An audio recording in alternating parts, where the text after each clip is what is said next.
Next topic है isochoric and isobaric process. तो ये है थर्मोडायनेमिक्स की 10th क्लास। आज की क्लास में हम पढ़ने जा रहे हैं आइसोबारिक और आइसोकोरिक प्रोसेसेस। तो स्टार्ट करते हैं आइसोबारिक प्रोसेस से। आइसोकोरिक प्रोसेस से स्टार्ट करते हैं। Isochoric process. तो आइसोकोरिक प्रोसेस में आइसो का मतलब है कांस्टेंट और कोरिक का मतलब है volume.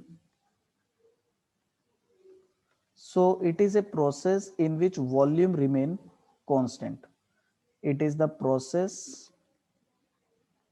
in which volume remains constant. That means change of volume is 0. dV is 0.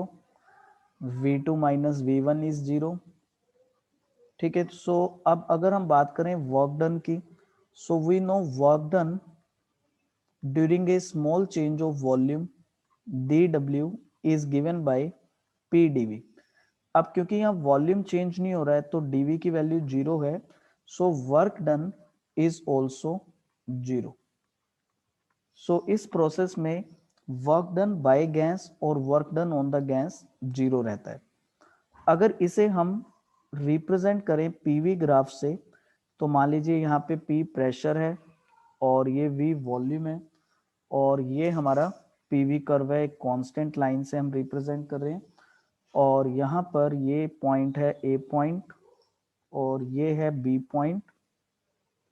अभी आप देखें यहाँ पे वॉल्यूम A से B वाले प्रोसेस में वॉल्यूम कांस्टेंट है, दोनों में वॉल्यूम को मैंने सेम ही रखा है V। प्रेशर जरूर यहाँ पे चेंज हो रहा है A से B के अंदर, लेकिन वॉल्यूम को मैंने यहाँ पर कांस्टेंट ही रिप्रेजेंट किया है। तो वॉल्यूम अगर कांस्टेंट रहेगा तो सिर्फ एक लाइन बन रही है और एक लाइन के अंडर तो कुछ एरिया होता नहीं है, इसलिए एरिया अंडर द ग्राफ भी यहाँ 0 है और area under the graph work done represent करता है। तो इसलिए यहाँ पे एरिया के पॉइंट से देखा जाए तो भी वर्क डन 0 है। अब अगर हम इस प्रोसेस में थर्मोडायनेमिक्स के फर्स्ट प्रिंसिपल को यूज करें, so using first principle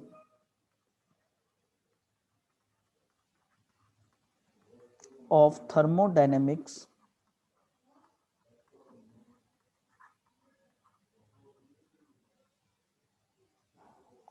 so first principle of thermodynamics is heat equals to work done plus change in internal energy। तो आप देखते हैं यहाँ पे वर्क डन तो 0 हो गया है, तो आपके पास जो हीट होगा that is equal to change in internal energy. So during an isochoric process, during isochoric process heat supplied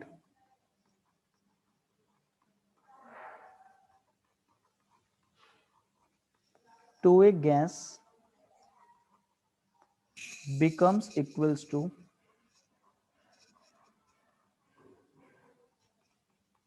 change in internal energy, becomes equals to change in internal energy। And internal energy का symbol होता है delta you. तो यहाँ पे भी correct कर लीजिए, delta W नहीं है, ये है delta U. So during isochoric process heat supply to a gas becomes equal to change in internal energy.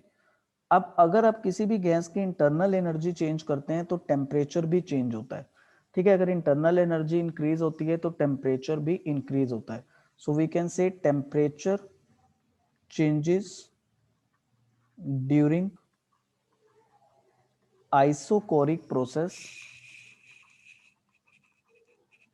Isochoric process. अगर हम इस पर आइडल गैस इक्वेशन अप्लाई करें PV equals n R T, तो इस इक्वेशन के अकॉर्डिंग देखिए ये एन आर और वी ये तीन फैक्टर्स यहाँ कांस्टेंट रहेंगे और pressure directly proportional to temperature रहेगा। ठीक है, तो टेम्परेचर इंक्रीज होगा, प्रेशर भी इंक्रीज होगा, और साथ में हीट जो हमने सप्लाई की है वो टोटली यहाँ पर इंटरनल एनर्जी के चेंज के बराबर होगी। इसके बाद नेक्स्ट प्रोसेस आता है आइसोबारिक प्रोसेस। आइसोबारिक प्रोसेस, यहां पर आइसो का मतलब है कांस्टेंट और बारिक से हमारा मतलब है प्रेशर, क्योंकि प्रेशर की यूनिट बार होती है तो वहां से ये वर्ड लिया हुआ है baric. Isobaric process, so it a process in which pressure remains constant, pressure remains constant during this process.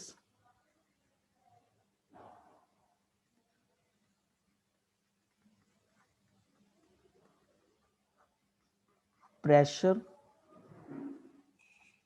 remains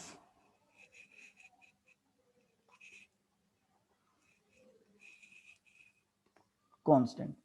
तो अगर एक गैस आइसोबारिक प्रोसेस में एक्सपेंड होगी तो उसमें वॉल्यूम तो इंक्रीज होगा लेकिन प्रेशर कांस्टेंट रहेगा। तो प्रेशर कांस्टेंट रहने से ग्राफ ऐसा रहेगा, ये देख रहे हैं आप, प्रेशर की वैल्यू कांस्टेंट है, फिक्स्ड है, और ये ग्राफ रहेगा।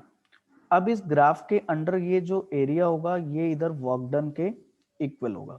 तो मान लो ये फाइनल वॉल्यूम है V2, ये इनिशियल वॉल्यूम है V1, और ये यहाँ पर हमारे पास प्रेशर है P। ठीक है, तो इसको हम C पॉइंट ले लेते हैं, ये D। तो अगर हमें यहाँ पे वर्क डन कैलकुलेट करना है तो हमें लेना होगा area under the graph AB। इसे हम लिख लेते हैं work done equals area under graph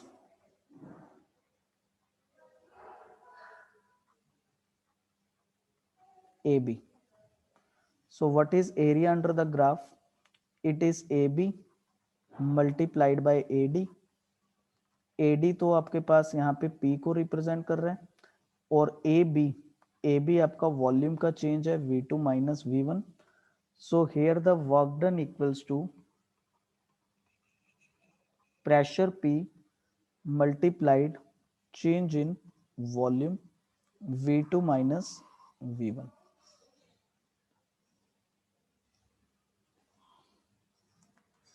now during this process temperature changes. अगर आप आइडल गैस इक्वेशन यूज करते हैं, यूजिंग आइडल गैस इक्वेशन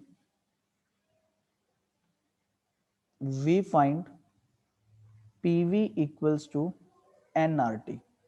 अब इसमें P कांस्टेंट है तो इसमें क्या आएगा, V directly proportional to T। तो इट मीन्स टेम्परेचर चेंज होगा, वॉल्यूम भी चेंज होगी, वॉल्यूम चेंज हो रही है, टेम्परेचर चेंज होगा।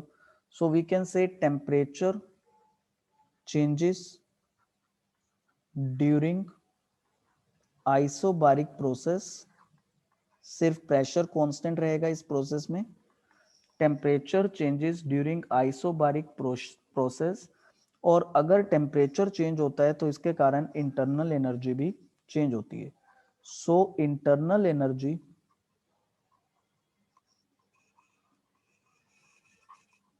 also changes during isobaric